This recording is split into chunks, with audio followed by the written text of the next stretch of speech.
फिन खेब उदालगुरियावहाय मोसौ मैथुनजों सासे आइजो बा बुरैसाया सौजानायखौ नोंथांमोना गोबाङा निउसाव नुखाबाय।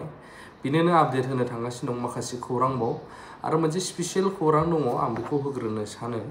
बे जाहैबाय नामा जाहैबाय सोरां बसुमतारी, फादार गायदां बसुमतारी, भिलेजआ बर' सालांगि, पुलिस स्टेशना आमगुरि, डिस्ट्रिक्ट चिरां, पस्ट अफिस आमथेखा बाजार। दा बेखौहाय जोंहा बिरफुं महिलारि ब्रादारा आंखौ मैयानो खावलायहरदोंमोन, खिन्थु आं मैया बुहुत बेस्थ'नि थाखाय नैबे भिडिअ'आवहाय नैबेखौ एड खालामफानो हायासै। मानसिया जाम्बा मानसि रायज्लायनो रोङा नालाय, 19 बोसोरल'। सोरबाफोर नुयोबा अननानै नैबे कन्टेक्टआवहाय कन्टेक्ट खालाम। साइकेल सालायलांनानैनो थाङैनो अबाव गोमाहैखो मिथिया, दासिमबो जेबो थं गैया। दा न'खरनि मानसिफ्रा हालाय हाफाय जादों, बेखायनो सोरबाफोर नुयोबा अननानै फोरमायहरबानो जाबाय। खौरां थाइबैनो ब्लग टाइप नैबे गस्लाया बेसेबां गिदिर आंना सोलायहैनांगौ। मैया लाबोदोंमोन, गानजाला। थ' जिखुनुआनो जाया, दानिया मेन खौराङाव फैनोसै। मोनसे भिडिअ आं नोंथांमोन होग्रोगोन, बिनि उनावसो आं थार खोथाखौ बुंगोन। भिडिअखौ नोंथांमोना नायग्रोनानै जोबनायनि उनावसो कमेन्ट हो। धेमाजि डिस्ट्रिक्ट सिमेन्ट-सापरि सारमोनबारिनो। आसलथे माबायदि जाथाय जादों? जोंहा 16 खुन्थिया बोलि फुजा होयो, ओमफ्राय रायजोफोराहाय 16 खुन्थिया 18 खुन्थियानि होनो होदो आरो बिबार। ओमफ्राय दा जोंहा मोनहथारै मानिनो हाया आरो जों बोलिखौनो लागोन 16 खुन्थियानिखौनो, ओमफ्राय रायजोफोरा जबरदस्तियै 18 खुन्थियानि बिबार होनो होदो आरो। बेसेबांसो गामियाव नोंथांमोननिजों मिलायनानै धर्मआ बिबारबो दं, बोलिबो दं। बिसोरनाबो 18 खुन्थियानियाबो बिबारबो बोलिबो होयो आरो। ओमफ्राय जोंनिया 16 खुन्थियानि बोलिल' आरो। ओमफ्राय जोंखौ दा बोलिल'खौ होनो होआ, गावसोरनि बायदि होनो होदो आरो। दा मा आसा खालामदों? दा आं रायजोफोरनिफ्राय एसे मदद लुगैदों आरो, जेनेबा बोलि आफादनिफ्राय एसे मदद लुगैदो। नोंसोरना बोलि बाथौआनो दङ? बोलि बाथौआनो दङ। फुजा आरि होनो नागिरब्ला फुजाबो होनो होआ। बिदिनो फुजा होनो नागिरबा बोलि बाथौखौ दायना अजा, जेनेबा दायना अजा सोलोंनाय मानाय बिदि होनो। ओमफ्राय आरो बिसोरो बिदिनो मिटिंफोर जायो, हरावसो मिटिं जायो। ओमफ्राय दाख्लैबो मिटिं जादोंमोन, ओमफ्राय मिटिङावबो 16 खुन्थियाखौ होनो होआखै, 18 खुन्थियाखौल' होनो होदों। बेनि बेलायाव आयेननि माबाफोर राहाफोर लादोंमोन नामा? आयेननि राहा लादोंमोन, थानायाव थांदोंमोन। थानानि मानसिफोरा माबानि बेलटि अफिसाव खबर होदों, खबर होनानै मिटिं जालायनाय जादोंमोन। ओमफ्राय बिसोरबो रायजोजों ज' बिदिनो मिटिं जालायनानै होमबाबो बिसोरबो 18 खुन्थियाखौनो लानो होदों आरो। 18 खुन्थियाखौबो दा बोलि होनो होदों बोसोरथाम, ओमफ्राय बेनि उनाव बिबार होनांगौ आरो। ओमफ्राय जों बिदिखौ मानिनो हाया आरो। ओरैनो बिथांमोना नोंथांमोनखौ भुल नारसिनो नामा? नारसिनो। दाख्लैबो बिदिनो हानि माबायाव जोंनाव फैनानै मोनायावल' फैयो, न' बुसिनानै होखारहरनायनि बिदि बुंदों। आरो दायना अजा होखारहरनांगौ मानांगौ न'निफ्राय, बे गामिनिफ्राय बिदि होननानै माबा होनफैदो आरो मोनायाव। बयकट खालामनानै दोनदों नामा? औ, बयकट खालामदों। हाबनो मोना रावबो। लामायाव साइनबर्ड होना दोनदों, जायनो हाबैनो 5,000 फाइन होनांगौ जाहैदों रायजोफोरनो। माबायदि सलुसन खालामजानो लुबैयो? आङो जोंनि बोलि आफादनिफ्राय एसे मदद लुगैदों आरो, जाहाथे बोलि आफादा जोंखौ एसे मदद खालामगोन। बोलि आफाद माने गुदि बाथौ? गुदि बाथौ, 16 खुन्थियानि बाथौ बोलि आफादनि मदद खालामजानो लुबैदों आरो। सिगांफ्राव न'खरनि जानानै बिथांमोननो खोन्थादोंना खोन्थायाखैमोन जेंनाखौ खोन्थादोंमोन। रायजोआव मिटिं जालायखानायमोन, ओमफ्राय मिटिं जालायनायाव बिसोरबो होनदोंमोन बोसोरथामल' लानो हागोन होनदोंमोन।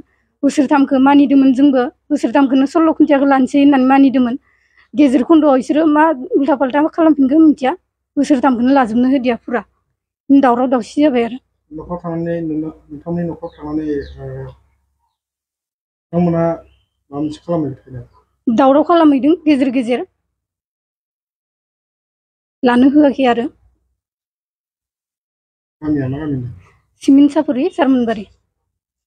दाख्लैहाय फार्स्ट मिटिं जाजेननायावबो आइल' हारसिंमोन आफा गैयामोन हिनजाव मानसि हारसिङाव हरनि 7टा 8टायाव बिसोरो मिटिं खालामनानै बिदिनो एसे दावराव दावसि जादों बुलायनाय जादों आरो दाख्लैबो सेकेन्डआव बिसोरो जोंनि न'आव बिदिनो मोनायावसो फैयो सानाव फैया बिसोरो मोनायाव बिदिनो फैलायबाय फैनानै होखारदो न' बुसिनानै होखारहरनोसै मानसै दायना अजा बिदि होनफैदो आरो हा फाननो मोना ओंखारलां होनदोंमोन आरो दाख्लैबाव माने हाखौबो फाननो मोना हाखौबो फाननो मोना माने डाइरेक्ट ओंखारलांनांगौ गावसोर न' बुसिना ओंखारहरसिगोन आरो माने दायना अजा आरो माने इ सल' खन्थियानिया जोंखौ होखारो आरो होखारग्रा मानसिया माबायदि थाबनि माबायदि आखुनि जानो हागौ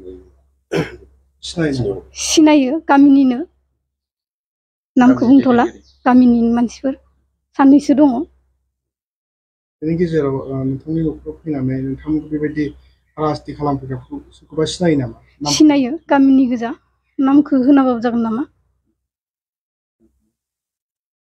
बे हिसाबै गौथुम आरो लोगोसे प्रसासन आरो सरकारखौ मा राहा लाजानो लुबैयो जिथु वायनाड अयथासार नोंथांखौ खालामदों गोख्रों आयेन लाजानो लुबैदों थाबैनो जाहाथे जोंबो न'आव सान्थियै थानो हानायनि थाखाय जोंथ' दा न'खराव सान्थियैबो थानो होना आं दिनै इदि होदों दा आइमोनखौबा मा खालामगोन आंथ' न'आव गैयाना आं चिराङावसो दङ ओंखायनो नोंथांनि न'खरखौ बेबायदि नासयबोनाय जोंनि न'खरखौ बोसोरथाम जासिगोन नामा बे एबारजों बोसोरथाम जासिगोन थ' भिडिअखौ नोंथांमोना नुजोब्बाय नायजोबनानै मा सानखो सोरनि गोसोआव मा साननाय दं मतामतखौ कमेन्टआव होनो हागोन दा आंनि मतामतखौबो आं होनोसै बे जाहैबाय नोंथांमोना मा सानो बा आंनि साननाया माब्रै आरो गोरोन्थिबो जानो हागौ नामा अन्नानै बेखौबो थारैनो कमेन्ट होनो दाबाव दा जोंनि बर'फोरनि गेजेराव दासिमबो नैबे जुगसिम सफैनानैबो धोरोमनि थाखाय गावजों गाव एना एनि जानाय गेंग्रें गुंग्रें जानाय खोनायोब्ला बहुद मिनिथावबो लाजिथावबो आरो नुनायावबो गाज्रि नुजायो धोरोमखौ लानानैब्ला आं बिदि सानो आरो धोरोमखौ लानानै रावबो गावनि धोरोमखौ लानानै गरा जाद्रायनाया लाब गैया होननानै आं सानो मानो होनोब्ला बयहाबो गावबा गाव मोनफा मोनफा धोरोम दं लोगोसे आं बेखौ बुङा जे बे धोरोमाव थाबा बै धोरोमाव थाबासो थारै इसोरखौ मोनगोन बा गोजोननायखौ मोनगोन धोरोमनि खोथाफोर लाबोयोब्ला धोरोमनि खोथा लाङोब्ला बिराद खोथा ओंखारो आरो दावराव दावसि जानायनि सम्भाबना थायो आरो जोंनि मानसि हिसाबै जे जोंहा गुन थानाय बे गुनाबो गैया जायो धोरोमखौ लानानै जुदि दावराव जायोबा मोनसेल' खोथाखौ आं बुंगोन नोङो अबेबा हिन्दुआव था अबेबा ख्रिस्टियानाव था अबेबा बाथौआव था अबेबा बुलि बाथौआव था अबेबा बिबार बाथौआव था अबेबा रुफामुनियाव था अबेबा ब्रह्मआव था अबेबा जैनाव था सिखआव था एनि रिलिजन नाथाय बयबो सानो जोंहा जोंनि धोरोमा मोजां जोंहा जोंनि धोरोमा मोजां मानिनानै खुलुमो गोसोआव साननानै लानायजों बा गावनि इसोरा दंथारो होननानै नाथाय जोङो बेखौहाय कम्पेयार खालामलायबाय थानो बा बेखौहाय जोङो फारागथि दिन्थिलायबाय थानो बेखौ रावबो साना आरो गोबाङानो बुजिनाफ्रा खालामा दा खायफा मानसिफ्रा माबोरै जायो जुदि नों जिखि धोरोमाव था आं जिखिनि बुंबाय आरो बिनि सानथ्र'हायै धोरोम दं संसाराव नाथाय नोंनि गोसोआ थिग नङाबा नोंनि मावनाया थिग नङाब्ला नों जिखि धोरोमाव था जुदि नोङो गुबुन सासेखौ थाखा फैसाजों नङाबाबो मालाबाफोर माबाफोर अननो रोङाबा हेफाजाब होनो रोङाबा मानसि हिसाबै सोरनिबा दुखुखौ बुजिनो रोङाबा गावनि सुखनि थाखाय मालायखौ गाख्रेबोब्ला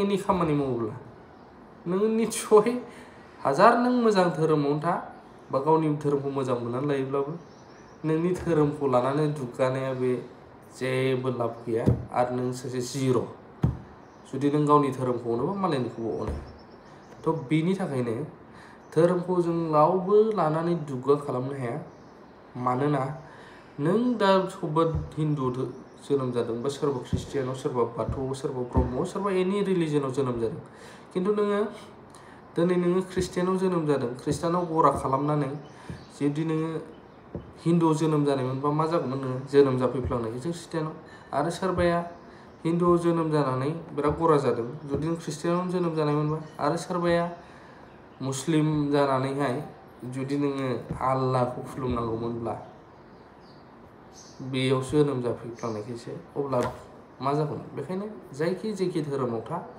बयबो गाव गावनियावनो मोजाङै दंब्ला मोजां फोथायनायाव था नाथाय दावराव दावसि खालामलायनो धोरोमखौ लानानै माने मोनसे बान्दो होथेलायनो बिदि खालामोब्ला माने बे जोंनि गेदेर जाम्बा जाम्बिनि आखु जागोन आरो इसोरनि रायजोआवबो बे जायगा मोननाय नङा होननानै आं सानो मानो होनबा धोरोमखौ लानानै दावराव दावसि खालामोब्ला बुंनायफ्रा गोरोन्थि जादों अननानै कमेन्ट होनो हागोन थेंक इउ भेरि माच फर वाचिं लाभ इउ अल